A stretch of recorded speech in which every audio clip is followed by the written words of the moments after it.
Hey guys, what's up? I'm here with my friend Hagar. She's here in New Orleans. Been here for a little while in her VW Westfalia Vanagon. It's pretty awesome. It's pretty neat. And did a little bit of talking to her about some insights on her life on the streets. And yeah, take a check out. Take a look at this. Hope you guys like it. Check out her stuff also. It's going to be in the description, but also right here. What's your website name? Vagabond Cookery. Vagabond Cookery. Nice. Okay. And you got like Instagrams and all that stuff? Yeah, my Instagram is Hagarita. All right. Yeah, like I said, guys, down in the bottom. Yeah, share this with your friends if you like it. And thanks for watching. Peace. So what made you choose the van life over, I guess, everything else? What made me choose the van life?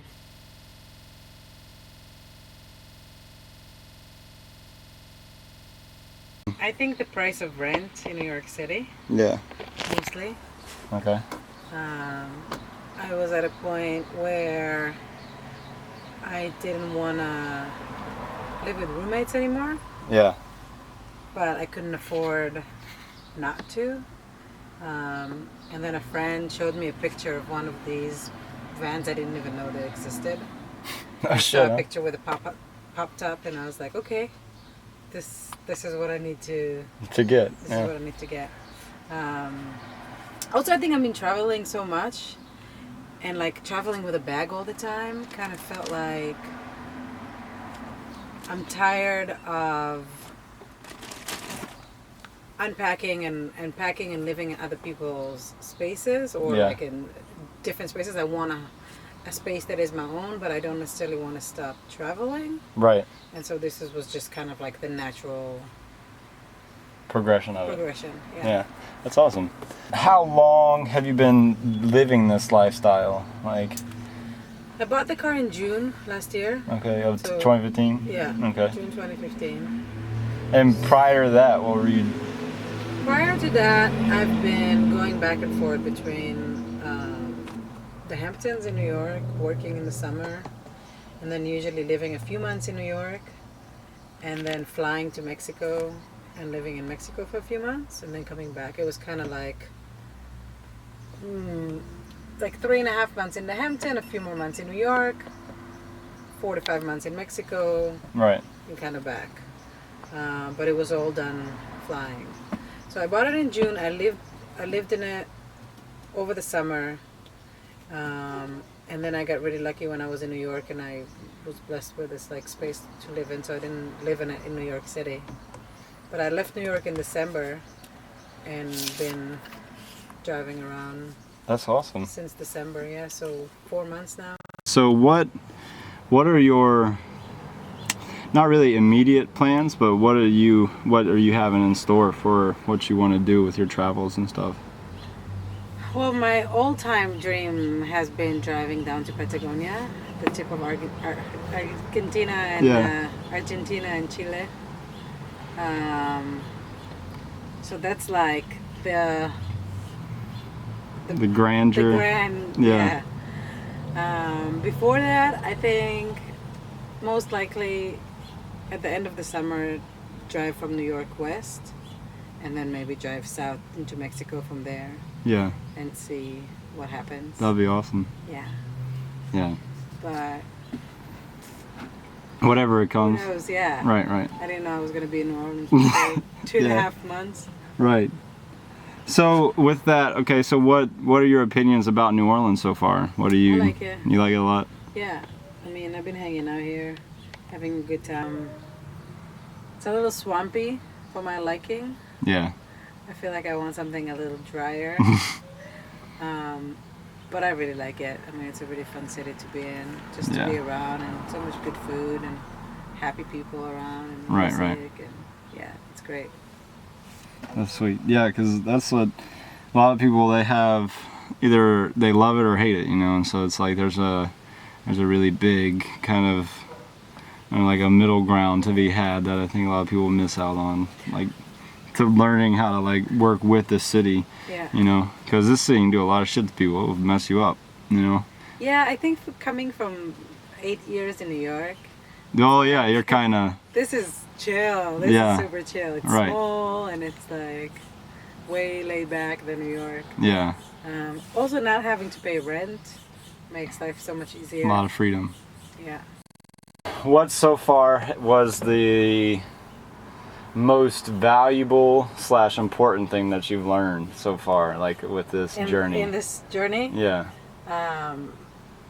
To be very lenient with my plans. That's a good one. That you can have an idea of what you want to do, but the most important part is allowing things to just happen. Right. And when shit happens and it looks like the end of the world, just smile with it and let it be whatever it is. When my car broke down that Sunday, I was so sad.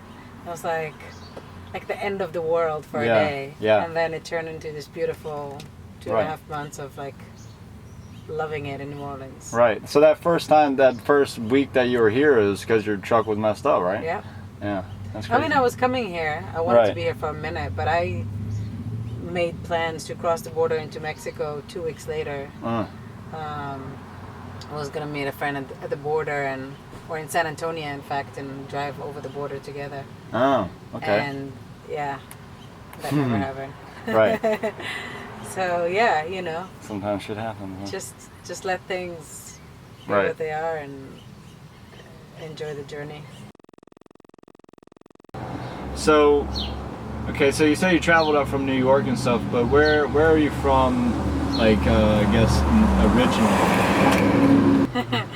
Well, I was born in Israel. Okay. Yeah, I grew up in Israel. Came here when I was right before I turned 21. In 2003. Damn. Yeah. Okay.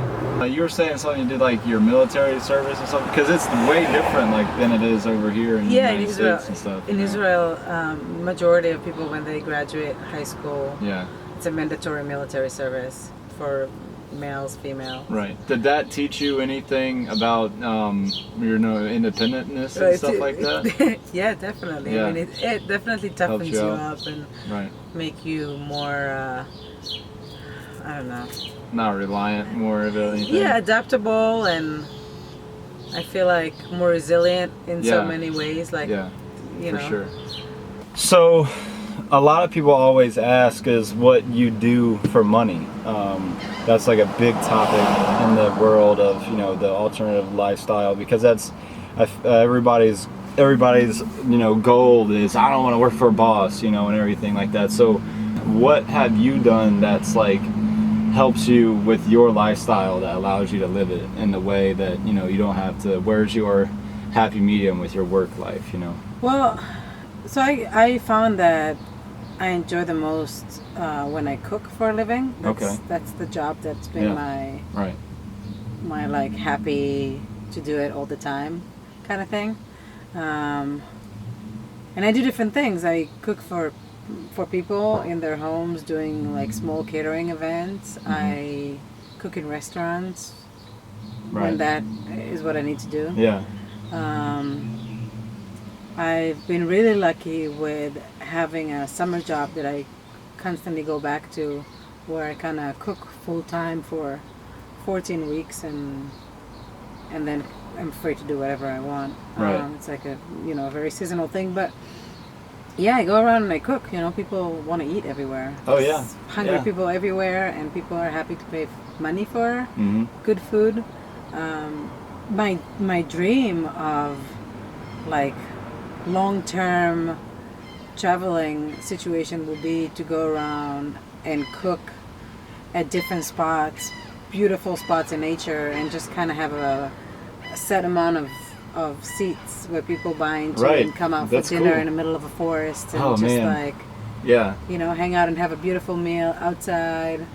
That's awesome. I really like cooking. I really like cooking with fresh, good like produce and So for me it's been cooking. I try not to work more than I am happy to be working. Yeah. So I'll be working for a while, and I like to break it up a lot. Like I'll work a few months. Yeah. And Right. take a break and however until you make enough money. Yeah. What you want. Yeah. And I mean, living this lifestyle allows you to not need so much money. Yeah, consistency also. I don't have a lot of space to have stuff, so I don't buy up. I don't go out and buy clothes and shoes and shit that Right. That I don't need. So my money goes further, goes a longer way. Okay. Yeah. Yeah. So, and I cook here a lot, save a lot of money on that. Right. You don't have to answer this if you don't want to, but a lot of people still, they want to like, so what are your not how much you make, but normally your like I guess monthly expenses round out to be normally about. It's kind of hard to say because it depends where I'm at and what I'm doing. Like when I was driving almost every day, it would probably come out to sometimes even 80, 100 a day. Depends on if like I would stop and buy food and stuff, and if I had to pay for wherever I was parked. Mm-hmm. Right, because when you're on the road, there's gas, and then there's like RV park fees. In the city, it's been way lower because I'm stationary. Everything's here, yeah. Yeah, I'm stationary, and I don't move the car barely. I don't pay for parking, and I've been making money too. So it kind of balance out, right? Months that I travel, I could spend $2,000 a month, $3,000 a month, depending how far I'm driving. And then months that I'm working and I'm stationary, I make $3,000 a month, and it doesn't go anywhere. It doesn't disappear into rent and utilities and whatnot. Yeah. So, that's what a lot of people have the misconception of, that it's cheaper to live this lifestyle. It is if you have like that hobo mentality or whatever, but to live comfortably, it's still expensive. Well, yeah, I mean, I still pay my $50 a month to use the gym, $100-something in phone bill to have a hotspot, and have enough data. And those creature comforts are expensive. Yeah. And gotta keep the ice in the ice box. Yeah. But I mean, I'll, at least for the time being, I'd much rather do this than anything else. Yeah, definitely. I'm so comfortable in this tiny space, and everything has its place, and I love it. My little sanctuary. Yeah, for sure. Do you have anything you wanted to let the internet world know? I think my main thing to say will be